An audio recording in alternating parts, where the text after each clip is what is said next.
duas empresas muito especiais que a gente vai falar aqui no vídeo de hoje, inclusive as duas que eu quase nunca falei aqui no canal. Agora, se a gente prestar atenção um pouquinho, a família Bassi ali, tanto a Aloysio quanto o Luiz Bassi, tem essas duas empresas muito pesadas na carteira deles. E não são só eles, tem muito analista no mercado que está extremamente otimista com essas empresas, dizendo que elas podem chegar a subir 108% nos próximos meses. E é por isso que eu estou fazendo esse vídeo aqui, para te mostrar quais são essas empresas e por que tem tanta gente otimista com elas. E lá no final eu vou te mostrar se vale a pena investir nessas duas.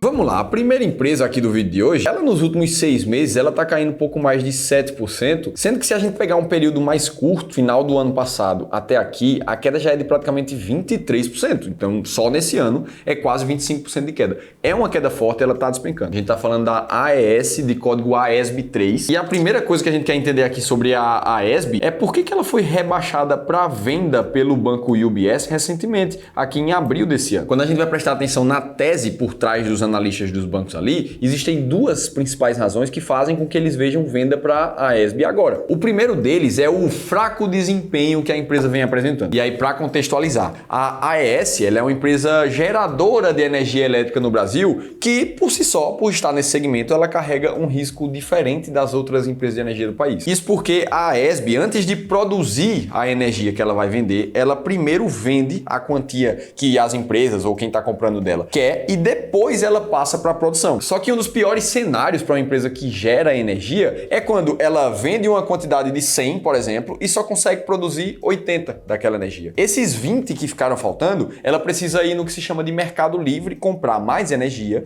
para conseguir entregar a venda que ela acabou de fazer. Só que ela paga muito mais caro por isso. E isso aperta a margem financeira da empresa, trazendo resultados negativos. E esse contexto está por trás principalmente da primeira razão que o UBS vê venda na AESB. Porque a parte de complexos eólicos da AESB tiveram uma queda de 10% na geração de energia elétrica. E mesmo quando a gente vai olhar para as fontes hidrelétricas, que ainda são a maioria da produção de energia elétrica da AESB, o que o banco diz é que elas ainda estão no radar para reduções involuntárias na produção de energia das usinas. Ou seja, isso faz com que a empresa gaste mais dinheiro pelo contexto que a gente acabou de falar. E a segunda razão que eles veem em venda é pela alta alavancagem que a empresa está agora, está muito endividada. Eles afirmam ali que isso pode prejudicar a geração de caixa, uma vez que a alavancagem é de 5,3 vezes a relação dívida líquida sobre EBITDA. Isso é alto pra caramba. E aí, se a gente olha o histórico recente dessa dívida da AESB, a gente vê realmente, desde o quarto tri de 2022, essa dívida líquida aumentando progressivamente. Além disso, a proporção dívida líquida sobre PL, patrimônio da empresa, está em mais de 2 hoje. Ou seja, ela tem uma dívida que vale 2 vezes mais do que o valor da própria empresa. E é por esse combo de fatores que o UBS vê a AESB Brasil com um preço-alvo de R$ 9,00 no mercado nesse momento, sendo que ela está sendo cotada a R$ 9,75 no momento que eu gravo esse vídeo. Por isso, venda com uma projeção de downside, como se chama, né? Ela tende ainda a reduzir esse valor, segundo a análise do banco. E aí, beleza, esse é um contexto do UBS vendo venda ali para a AESB. Só que aí a gente analisa um outro fator. A gente olha para um dos maiores, o maior investidor pessoa física da Bolsa de Valores do Brasil, que é o Luiz Bassi, no final do ano passado, que comprou fortemente as ações da AESB, aumentando a sua fatia, que ele é dono da companhia, para 5%. Atualmente ele tem 30 milhões e 100 mil ações ordinárias da empresa. E aí, se a gente for fazer uma conta muito rápida, dentro das cotações atuais, hoje o Luiz Bassi tem um patrimônio aproximado de 300 milhões de reais somente na AESB. E se a gente for ver a visão do Luiz Bassi e da Aloysio Bassi, que representa muito a estratégia de investimentos deles para a AESB nesse momento, é que eles estão vendo uma tendência existente em que a empresa tenha chegado ao seu pico de alavancagem e que daqui em diante a prioridade número 1 é fazer a desalavancagem da empresa. Beleza, vimos aqui argumentos diferentes que levam a conclusões diferentes, inclusive por isso que o mercado financeiro é a coisa mais bonita do mundo, junto com o capitalismo, porque cada um tem a liberdade de desenhar suas próprias teses e qualquer um dos dois pode estar certo sobre o que vai acontecer. E eu já vou falar também se a AESB Brasil está barata, se vale a pena para investir para quem foca em dividendos, mas vamos agora, antes disso tudo, falar sobre a segunda empresa aqui do vídeo, que é uma empresa que tem um caso diferente da AESB. Estou falando da Cosan, de código CSAN3. Essa aqui que é uma empresa focada em gerir portfólio de ativos irreplicáveis, como diz essa imagem que está na tela. Muito focado nas áreas de energia renovável, agronegócio, óleo e gás, mineração e crédito de carbono. Dentro do guarda-chuva dessa empresa, que é uma holding, a gente vai ver várias outras empresas. São elas a Raízen, que é uma distribuidora de combustíveis, fabricante de etanol de cana-de-açúcar e exportadora individual de açúcar. A Compass, que faz parte do setor de gás natural e de energia aqui do Brasil. A Rumo, que é a maior operadora logística com base ferroviária independente na América Latina. E a Moove, que é uma das maiores empresas de lubrificantes aqui no país. Inclusive a Cosan, há alguns anos atrás, iniciou uma nova participação na empresa Vale aqui do Brasil e o portfólio dela ficou com essas proporções que estão na tela para você. Mas por que o caso da Cosan é diferente do da AES? Porque o ponto é que quando a gente vai ver a opinião dos analistas aqui sobre a Cosan, o que a gente vê é muito otimismo de todos os lados. Tanto o Bank of America reforçaram a recomendação de Cosan para compra. Aí veio o BTG e falou a mesma coisa, que a ação poderia disparar até 60%. E até a XP ali no seu setor de research entrou com recomendação de compra dizendo que a Cosan podia subir ali seus 108%. E aí quando a gente vai ver o que diz a Louise Bassi com seu pai Luiz Bassi, eles chamaram a atenção para a Cosan na parte da carteira em que eles chamam de ativos de oportunidade, onde eles veem um pouco mais de risco sim naqueles ativos, mas uma projeção de alta maior no futuro. E aí dentro de todo esse otimismo existem três grandes razões em que todo mundo concorda que a Cosan pode destravar muito valor daqui para o futuro. O primeiro deles é o possível IPO de algumas empresas que ela pode estimular dentro daquele guarda-chuva de empresas que ela tem. Aqui a gente fala especificamente sobre a Compass e a Moove, que são essas duas empresas, inclusive as únicas de dentro do portfólio da Cosan que ainda não tem capital aberto na bolsa, mas que desde 2022 o CEO da Cosan disse que tem intenção de fazer a abertura de capital dessas duas empresas. Isso traria muito recurso para dentro do caixa dessas companhias, provavelmente aumentaria o valor da holding Cosan. Aí a segunda razão que o pessoal está otimista com ela é que ela investe em ativos insubstituíveis, ou seja, ativos perenes, e que esses ativos sim se beneficiam de um ciclo de queda de juros na economia, que é o que a gente está entrando agora. A terceira e principal razão para o otimismo é o fim do ciclo de investimentos que a Cosan via fazendo nos últimos anos. Que afinal de contas, a holding gastou muito dinheiro fazendo novos aportes nas empresas que ela já tinha no portfólio, inclusive, comprando aquela parcela ali da Vale que aconteceu em 2022. Só que isso naturalmente fez com que o endividamento da empresa subisse pra caramba. Olha esse gráfico que mostra a dívida bruta da empresa sobre o seu patrimônio líquido, saindo ali da casa de 1,5 em 2020 para mais de 3,3 como ela está agora. Isso é um endividamento muito alto, inclusive maior do que o da AES. Além disso, quando a gente olha para a dívida líquida, a gente vê de 2018 até aqui a dívida também aumentando, mesmo que a dívida líquida sobre EBITDA esteja até nos patamares mais controlados. E por isso que entra o otimismo quando a empresa fala que o ciclo de investimento dela ficou para trás. Ela vai esperar um pouco agora as empresas maturarem dentro do portfólio para usar os dividendos recebidos para desalavancar a companhia. E aí agora a gente chega num ponto que a gente viu várias razões, algumas pessoas vendo venda para a ESB, todo mundo vendo compra ali da Cosan, e fica a pergunta: vale a pena tomar uma decisão de comprar ou de vender, seja qual for alguma dessas empresas? E aqui a gente não consegue prosseguir sem antes avaliar uma coisa muito importante. Qual é a estratégia de investimentos que você quer usar na tua vida que faz mais sentido para selecionar ações para a tua carteira? Aqui no Clube do Valor a gente tem duas estratégias de seleção de ações principais. A primeira é a máquina de dividendos, que foca num bom pagamento de dividendos e teve uma performance muito positiva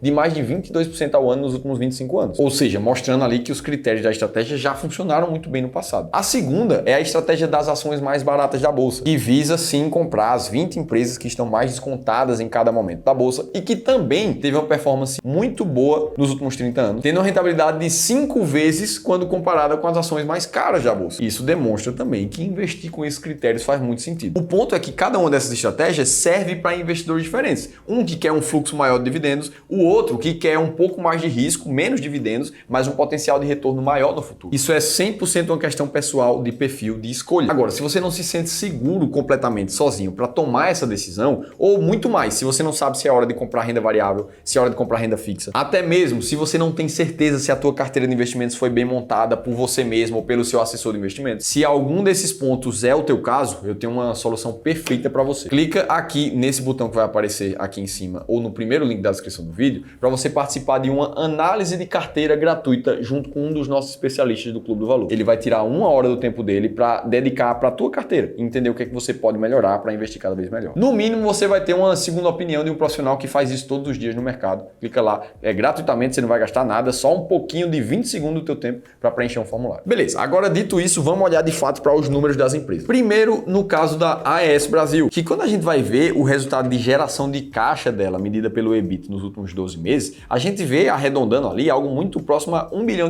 E se a gente compara isso com o atual Enterprise Value, que nada mais é do que o valor de firma da empresa, a gente vai ver algo em torno de 15,2 bilhões de reais. Ou seja, esse 15,2 é o valor que alguém precisaria desembolsar para comprar toda a empresa junto com a sua dívida nesse momento. E é baseado nesses dois números que a gente chega num número chamado de Earning Yield, que comparado com as outras mais de 400 empresas da Bolsa, mostra pra gente que a AES Brasil está na posição número 124 do ranking das ações mais baratas da Bolsa. Como a estratégia visa comprar somente as 20 primeiras, nesse momento a AES Brasil não está nem um pouco perto de estar barata. Então, nos critérios da primeira estratégia, ela não passa. Vamos olhar agora para os dividendos da AES Brasil para ver se ela entra na máquina de dividendos. Primeiro de tudo, ela está com um dividend yield médio nos últimos 5 anos de menos de 1%. Então, isso é um dividendo já baixíssimo. E não só por isso, quando a gente vai olhar para o segundo critério da máquina de dividendos, em que a gente precisa que uma empresa tenha consistência de pagamento de dividendos por mais de 5 anos seguidos, a gente percebe rapidamente que a AESB não pagou dividendos em 2023, o que já filtra a companhia para não deixar ela nem aparecer no ranking da máquina de dividendos. Então, a AESB nem tá barata, nem tá boa para quem foca em dividendos nesse momento. Ah, Felipe, mas somente olhar para esses critérios ali já é suficiente? Tu precisaria de olhar para um monte mais de coisa? Na verdade, não, porque os critérios da estratégia, olhar para esses números específicos e passar por alguns outros filtros lá dentro da nossa formação de rankings, mostrou um resultado extremamente positivo, como eu já te mostrei nesse vídeo, no resultado da máquina de dividendos. Você pode conhecer ainda os outros filtros em mais detalhes da máquina de dividendos, baixando esse e-book gratuito que eu vou deixar um link aqui em cima e na descrição do vídeo, onde você pode conhecer também 7 empresas, que essas sim estão dentro das 10 maiores pagadoras da bolsa. Beleza, feito isso, vamos olhar para a Cosan também, que nesse momento está com um EBIT de pouco mais de 12 bilhões de reais, um valor de firma de 76 bilhões, colocando ela com um earning yield de pouco mais de 11%, lá na posição número 44 das ações mais baratas da bolsa. E aí a gente vai olhar para os dividendos e essa sim demonstra uma consistência de pagamento de dividendos por muito mais de 5 anos seguidos, como esse gráfico mostra. Só que quando a gente vai olhar para o dividend yield dos últimos 3 anos, em média, a Cosan está pagando pouco mais de 3% ao ano de dividendos, colocando ela na posição número 62 lá do ranking da máquina de dividendos. Então, de novo, ela também não está nem barata, nem pagando dividendos altos. Segundo os critérios dessas estratégias que são comprovadas no tempo, as duas empresas não fazem sentido. Felipe, pode ser que essas empresas comecem a pagar mais dividendos, você vai ver que elas podem melhorar esse pagamento ali e vão se valorizar. Se for esse o caso, vai ter alguma hora que ela vai passar dentro dos critérios e aí vai ser sinal de compra, mas por enquanto não. Até porque existem outras empresas que estão muito mais baratas nesse momento e pagando muito mais dividendos, inclusive eu te mostro isso nesse vídeo que eu vou deixar aqui do lado para você continuar aprendendo no YouTube. Se teve pelo menos uma informação que fez sentido para você aqui hoje, deixa o like,